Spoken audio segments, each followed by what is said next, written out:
India,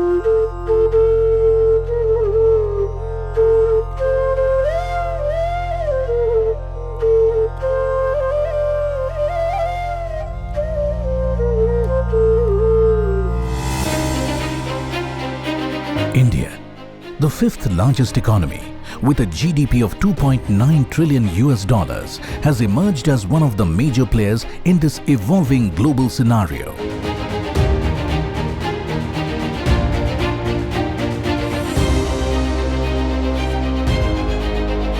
With the world's second largest population, India is fastest growing energy market in the world.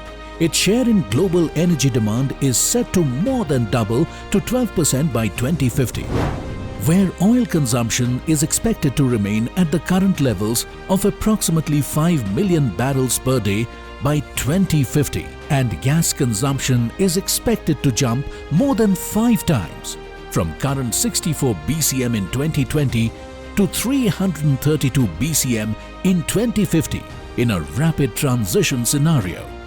Government of India is determined to increase share of natural gas in energy mix to 15% by 2030.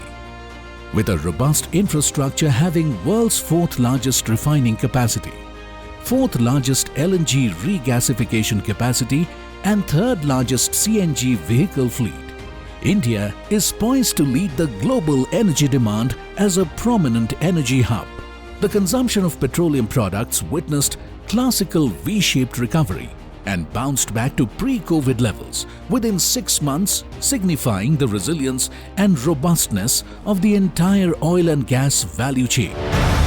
Reducing import dependence of oil and gas through enhancing domestic production has been the cornerstone of recent revolutionary reforms undertaken by the government. In the last decade, India has witnessed substantial jump in prospective resource base of Indian sedimentary basins, endorsed by robust data initiatives and revamped policy and fiscal framework to enable a facilitating business environment to E&P players. Government of India intends to substantially boost indigenous domestic production in the coming years through the 3 levers of existing resource, enhanced recovery and prospective resource. The key objective is to meet 50% of the country's demand through indigenous domestic production by 2050.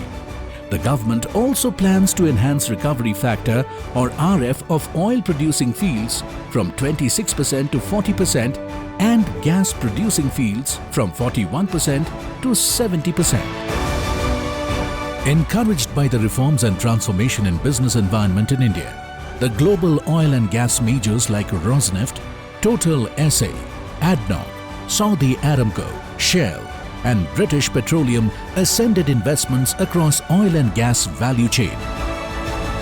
It is India that on current trends will overtake China as the largest growth market for energy by the mid-2020s. That is according to BP's Energy Outlook.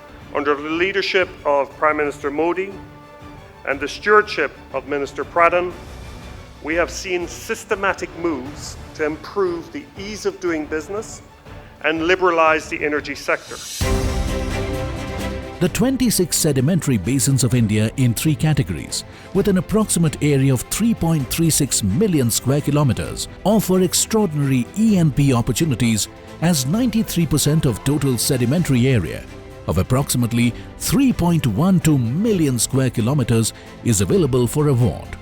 Given that 93% of total area is still unexplored, there is a huge scope for exponential increase in prospectivity of Indian sedimentary basins in the coming years. Government of India is determined to further enhance the conduciveness of policy and fiscal environment for leveraging the untapped potential of Indian basins. India's stupendous performance in World Bank's Ease of Doing Business Ranking 2019 is a testament to the government's commitment in undertaking progressive economic reforms. This has added to the confidence of global investor community, which is eyeing India as a bright spot on a global landscape. On the back of strong economic reforms and conducive business environment, Government of India plans to increase acreage under award to 1 million square kilometers by 2024 and 1.7 million square kilometers by 2030. This shall increase increased active participation from NOCs in increasing exploration activity in the country. In wake of recent discoveries, basins such as Vindhya, Saurashtra, which were earlier in Category 3, are recently upgraded to Category 2. Similarly, Bengal Purnia Basin is lined up to be upgraded to Category 1. These recent upgradations have augmented the confidence in prospectivity of sedimentary basins in India. Government has also rationalized prospective offshore area of Andaman Island for exploration activities, which offers lucrative hydrocarbon reserves. The recent hydrocarbon resource reassessment study shows an increase of approximately 49.1% in the total resource estimates, with a hydrocarbon resource potential of over 300 billion barrels of oil and oil equivalent gas, out of which over 70% is in yet to find category. There is a tremendous potential for investors to acquire unexplored acreages. To empower the potential investors in taking informed decisions, government introduced the National Data Repository, a single source to view and interpret countrywide geological data. Under National Seismic Program, approximately 45,300 line kilometer of 2D seismic data of onshore sedimentary areas have been acquired and is progressively being uploaded on NDR. NSP will also cover offshore areas as there is a huge untapped potential. Key policy reforms such as hydrocarbon exploration and licensing policy, discovered small field policy, enhanced recovery policy and production enhancement contracts underpinned by an ever-increasing demand has made India a lucrative investment destination for E&P business. Revolutionary reforms under HELP, such as freedom to carve out blocks, single license for conventional or unconventional hydrocarbons, online transparent bidding system, marketing and pricing freedom have further advanced E&P business in India. Recent modifications such as focus on work program, significant reduction in government's revenue share is a testament of government's focus on production maximization. Additionally, early production royalty concession of 10%, 20% and 30% for Category 1, 2 and 3 basins. E&P business in India offers opportunities like never before.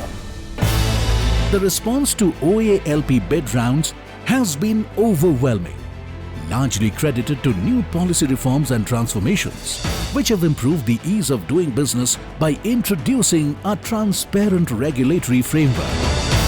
Under 5 bid rounds of open acreage licensing policy in about 4 years, leading oil and gas companies have made investment commitments of $2.3 billion in 105 awarded blocks across 156,579 square kilometers.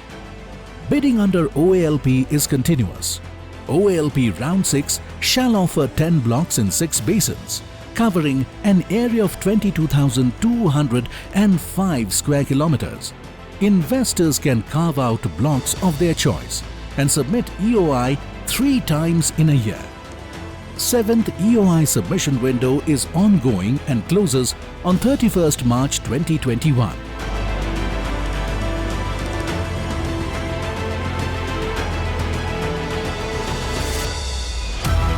The government introduced Discovered Small Fields policy to monetize small oil and gas discoveries.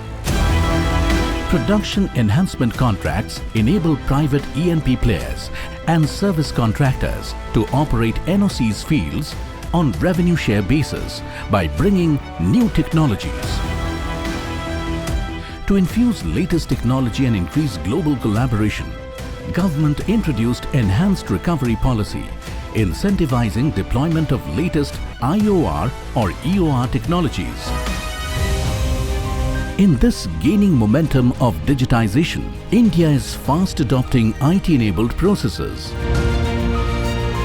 Transition to single window clearance mechanism and online contract management system is a great start towards achieving the objective of Digital India. The government continues to reform, perform and transform the sector by exempting environmental clearance for exploratory drilling, constituting an alternative dispute resolution mechanism and an empowered coordination committee for expediting clearances, digitizing and simplifying existing hydrocarbon contracts. Ushered by an investor-friendly policy regime, the hydrocarbon sector of India presents exciting opportunities for investors. India allows 100% FDI in E&P business, offering investors multiple channels to enter. For investment and easy business, come to India. Going forward, India's goal of becoming a $5 trillion economy by 2024 shall be deeply intertwined with sustainable energy growth. India has shown proactive leadership in its efforts to combat climate change. As India transitions towards a cleaner and sustainable future, E&P sector will have to reduce its carbon footprint substantially. Government of India envisions that all companies shall make their Scope 1 and 2 emissions net zero by 2050. The companies shall extensively employ emerging technologies like carbon capture, utilization and storage, or CCUS. On a broader level, India shall undertake efficient energy demand management, improve energy efficiency across board, and increase share of clean energy in the overall mix to achieve its sustainability and climate goals. India welcomes global investors with open arms.